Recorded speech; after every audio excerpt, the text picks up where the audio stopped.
మన ప్రియతమ యువనేత మన ఐటీ శాఖ మంత్రులు తన యువగలంతో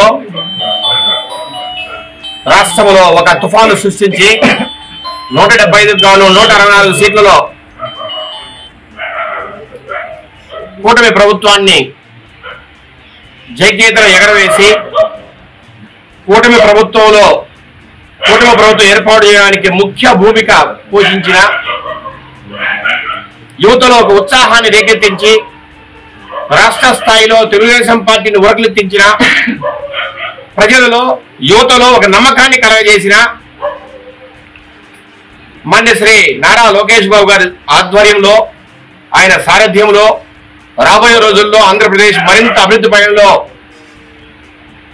నడుస్తుందని అందరం కూడా ఆశిస్తూ ఆకాంక్షిస్తూ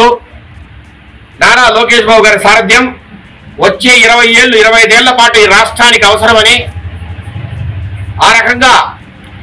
ప్రజలందరూ కోరుకుంటున్నందువల్ల మరి ముఖ్యంగా యువత అందరూ కూడా నారా లోకేష్ బాబు గారి సారథ్యంలో ఆయన నాయకత్వంలో పనిచేయాలని ఊవిలుడుతున్న సందర్భంలో ప్రతి ఒక్కరూ కూడా ఈరోజు రాజంపేట నియోజకవర్గం నందులూరు మండలం కోనాపురం గ్రామం నుంచి ఈరోజు స్వచ్ఛందంగా